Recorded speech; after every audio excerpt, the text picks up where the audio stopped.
This is Jen's final project. It comes from a transcript called Donuts. People have, and always will tell stories.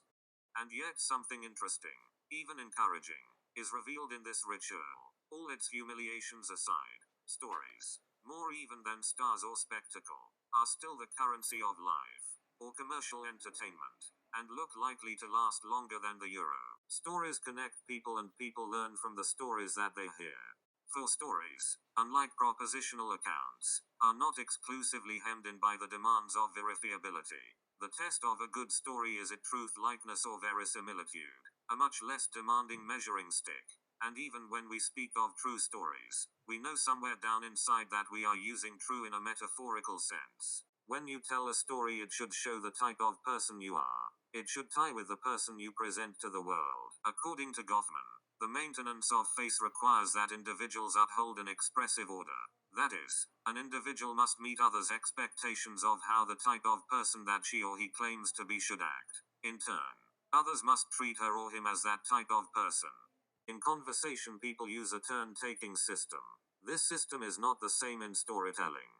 Ordinarily, when people talk together, their conversation is organized so that each speaker is entitled to one turn at a time, and speakers alternate. Usually turns are brief rather than extended. Stories differ from this arrangement, since they generally consist of a long turn by one speaker. So in order for a participant in an ordinary conversation to tell a story, it is necessary for speakers to temporarily suspend regular turn-taking while one speaker takes the floor for an extended turn. Now let's talk about the transcript. This is Jen and this is Kristen. Isabel is behind the camera. The story started because Jen got up to get a donut and they asked where Jen got the donut. This sparked Kristen and Isabel to tell Jen about how they got donuts from the same place but they did not taste the same.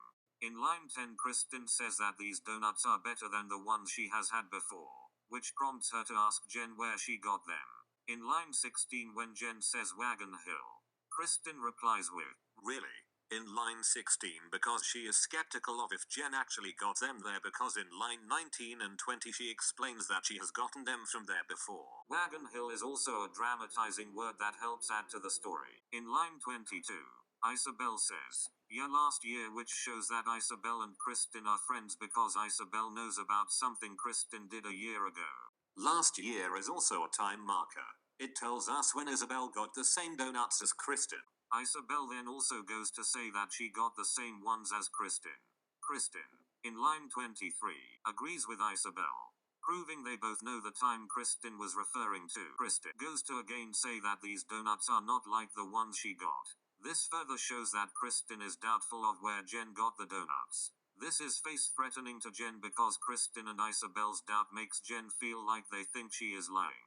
So in lines 24 to 27, Jen explains the place she got them from, encouraging Kristen and Isabel to believe that she got the donuts from the same place as them. In lines 29 and 30, Kristen explains that they are really good donuts. This is her way of agreeing and accepting that Jen actually did get the donuts from the same place. Jen, in line 32, says, "MMHMM," which agrees with Kristen's statement and also shows that Jen is done talking. Kristen says, "Nice," in line 33, which also is used as a closing utterance. The stories people tell both individually and jointly reveal information about how they feel and think about their personal relationships. For Jen, Kristen, and Isabel to be able to talk about donuts and tell a story about it shows a level of personal connection deeper than being strangers. They are roommates, and as so they get to know each other rather well and can talk about donuts and where they were bought without it seeming odd. Collaboration was achieved with the activity of storytelling itself.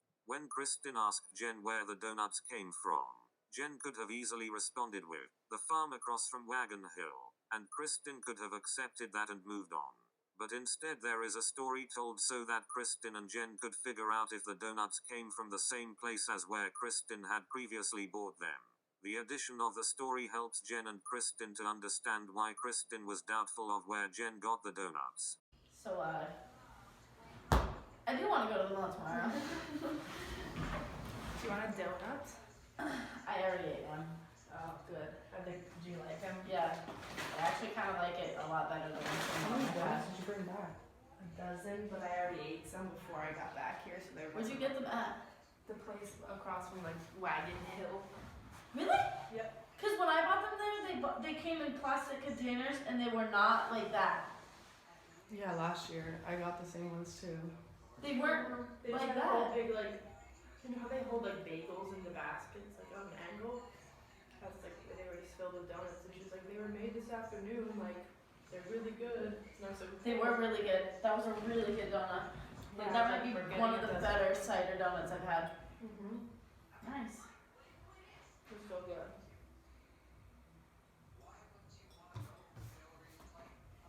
Should we go to the store tonight? Because if we're gonna make it Sunday. But there's like no, we're not gonna have much time tomorrow.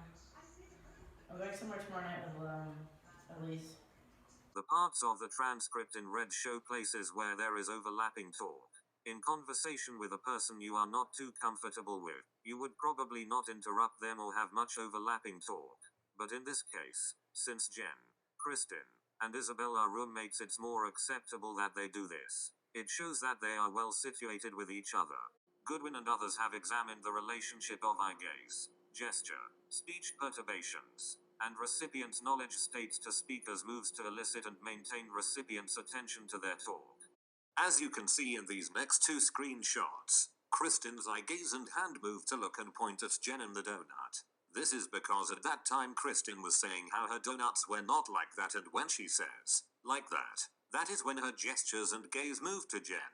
This shows that she is an active participant in the storytelling. We have learned that language evolved for managing group relations and for gossip, but you can see in this transcript that this is more about group relations. We tell other people, like our roommates, things about ourselves and our experiences to form a stronger bond with them. While talking about donuts doesn't exactly form a tight bond, it does go to provide each other with more knowledge about oneself. In terms of who has the floor, it seems like Jen and Kristen both shared the floor with each other. They collectively collaborated to tell the story and figure out if the donuts were from the same place. However, there were clear turn construction units being taken, like transition relevance places which are in green, and turn allocations of other select in red. While it was said that there is overlapping speech, the transcript still follows the rules of conversation and storytelling. The types of stories people tell each other shows a lot about their relationship to one another. If you tell stories jointly with another person, or if you are telling them something troubling that happened in your past, it reveals how connected you are to them and also how much you can trust them with what you have to say. Stories bind people together, and without them we would not have relationships like we do.